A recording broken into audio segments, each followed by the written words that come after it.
Hallelujah. शुभ जय मसीह की। हम आगे वचन पढ़ेंगे। 13 की वंशावली। 13 की वंशावली यह है कि 13 से अब्राम, नाहोर और हारान का जन्म हुआ। हारान से लूत का जन्म हुआ। हारान अपने पिता के सामने ही कसदियों के ऊर नामक नगर में, जो उसकी जन्मभूमि थी, मर गया। अब्राम और नाहोर दोनों ने विवाह किया। अब्राहम की पत्नी का नाम सारे और नाहोर की पत्नी का नाम मिल्का था। यह उस हारान की बेटी थी जो मिल्का और इसका दोनों का पिता था। सारे तो बाँझ थी, उसके संतान न हुई। 13 अपने पुत्र अब्राम और अपने पुत्र लूत जो हारान का पुत्र था, अपने बहुत सारे जो उसके पुत्र अब्राम की पत्नी थी, इन सभी को लेकर कसदियों के ऊर नगर में निकल कनान देश जाने को चला, पर हारान नामक देश में पहुंचकर वहीं रहने लगा। जब 13 205 वर्ष को हुआ, तब वो हारान देश में मर गया। हम क्या देखते हैं वचन में कि जो 13 है, उसने अपने जीवन में योजनाएं बनाई और वो कनान देश को जाने के लिए चला, लेकिन वहाँ वो जा नहीं पाया, असफल हो गया और हारान नामक देश में रहने लगा और वहीं मर गया। आगे परमेश्वर की ओर से अब्राहम के बुलाए जाने का वर्णन। अब्राहम जो 13 का पुत्र था, उसके विषय में वचन में हमें बताया जा रहा है कि यहोवा ने अब्राहम से कहा कि अपने देश, अपने कुटुंबी और अपने पिता के घर को छोड़कर उस देश में चला जा जो मैं तुझे दिखाऊंगी।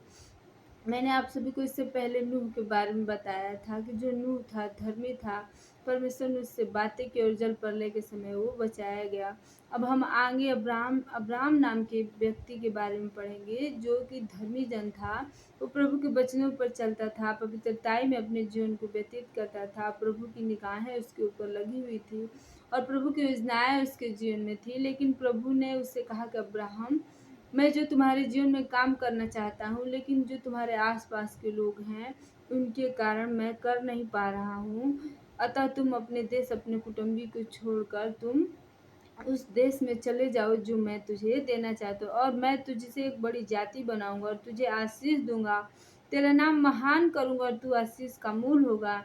जो तुझे आशीर्वाद दे उन्हें मैं आशीष दूंगा, जो तुझे कोसे उसे मैं श्राप दूंगा, और भूमंडल के सारे कुल तेरे द्वारा आशीष पाएंगे। हम क्या देखते हैं कि जब प्रभु ने अब्राहम से बातें की, उससे कहा कि तुम अपने घर, अपने कुटुंबी को छोड़ के चले जाओ, तुम अलगताई में अपने जीवन को व्यतीत करो, तब जो प्रभु है वो हमें छोड़ते नहीं। आगे उन्होंने अब्राहम से कहा कि अब्राहम, मैं तुझसे एक बड़ी जाति बनाऊंगा। मैंने आप सभी को बताया कि जो अब्राहम की पत्नी सारे थी, वो बांझ है, उसकी कोई संतान नहीं है। लेकिन प्रभु ने जब उससे बातें की तो कहा कि हे अब्राहम, मैं तुझसे एक बड़ी जाति बनाऊंगा। यानी जो हमारा प्रभु है, जब वो हमें चुनता है, तो जो काम हमारे जीवन में संभव होते हैं, उन्हें वो संभव करने के लिए ही हमें चुनता है। फिर आगे प्रभु ने कहा कि मैं तुझे आशीष दूंगा, तू आशीष का मूल होगा। प्रभु ने कहा कि अब्राहम, तुम जब अपने घर को छोड़ के चले जाओगे, तो तुम ये ना सोचना कि तुम क्या खाओगे, क्या पियोगे, किस रीति से अपने जीवन को व्यतीत करोगे। मैं तुझे आशीष दूंगा, जो मैं तुम्हारा परमेश्वर हूँ, जो तुम्हें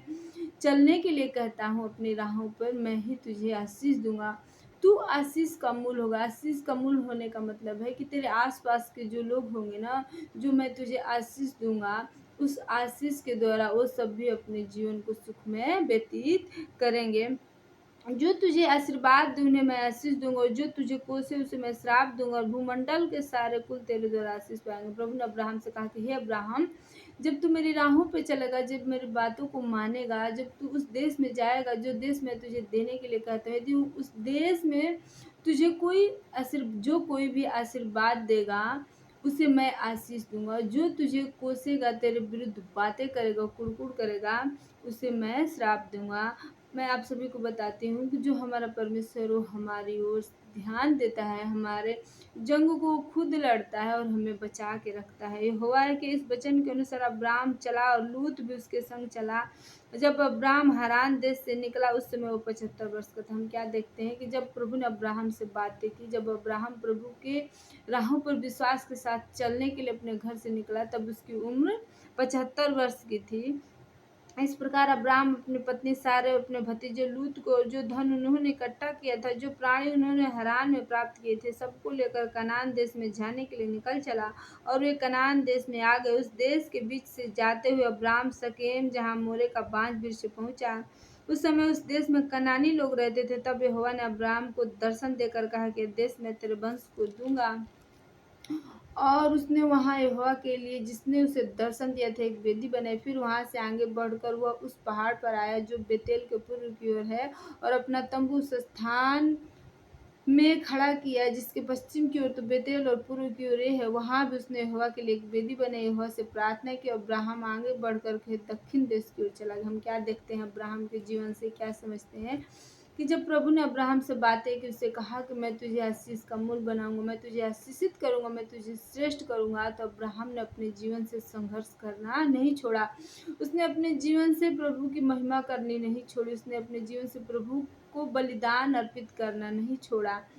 वो इस उद्देश्य में न रहा कि अब जो मेरा प्रभु है उसने मुझे ऊंचा करने के लिए बातें कर दिया है, तो अब मैं अपने जीवन से मैं कोई संघर्ष नहीं करूंगा। मेरे प्रियो, जब हमारा परमेश्वर हमें चुन लेता है तो हमें वो आलसी नहीं बनाना चाहता है, हमें संघर्ष करने के लिए भी कहता है कि यदि परमेश्वर के वचन में लिखा है कि मैं तेरे हाथों को कामों को फलवंत करूंगा।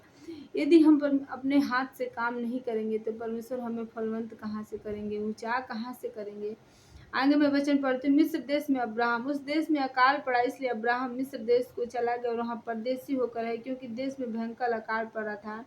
फिर ऐसा हुआ कि मिस्र देश के निकट पहुंचकर उसने अपनी पत्नी सारे से कहा कि सुन, मुझे मालूम है कि तू सुंदर स्त्री है, और जब मिस्री तुझे देखेंगे तब कहेंगे कि यह उसकी पत्नी है, इसलिए वे मुझको तो मार डालेंगे, पर तुझको जीती रख लेंगे। यहाँ हम क्या देखते हैं कि वो अब्राहम जिससे प्रभु ने दर्शन दिया था, बातें किया था, वो अब्राहम अपने संसार में जब रहा, संसारिक जीवन में रहा, जिस देश कनान देश में गया था, जब वहाँ अकाल पड़ा तो वो संसारिक उलझनों में फंस के उस देश को छोड़ के प्रभु के वाचा को याद नहीं किया, प्रभु से प्रार्थना नहीं की, बल्कि अपने जीवन में अपने ही अनुसार फैसला किया और कनान देश को छोड़ के मिस्र देश में चला गया। फिर आगे क्या देखते हैं कि अब्राहम ने परमेश्वर के सामर्थ्य के ऊपर विश्वास न रख के अपनी पत्नी को झूठ बोलने के लिए कहा कि हे सारे, तू जो मेरी पत्नी है तो लोग तुझे तो जीवित रखेंगे लेकिन मुझे मार डालेंगे, अतः तू कहना कि मैं इसकी बहन हूँ,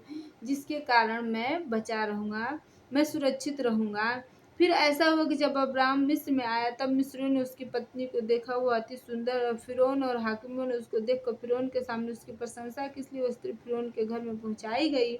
और फिरौन ने उसके कारण अब्राहम की भलाई की और उसको भेड़ बकरी गाय बैल दास दासियां गधे और गदहियां और ऊँट मिले। हम क्या देखते हैं कि जो फिर अब्राहम के मन में डर था वही डर उसके जीवन में आया, उसी डर का उसे सामना करना पड़ा। जब वो मिस्र गया तो फिरौन के जो सेनापति थे, कर्मचारी थे, उन्होंने सारे को पकड़कर राजा के पास ले गए। राजा ने उस सारे की वजह से अब्राहम को धन दौलत और आशीष दिया, उसके बदले में उसे दिया।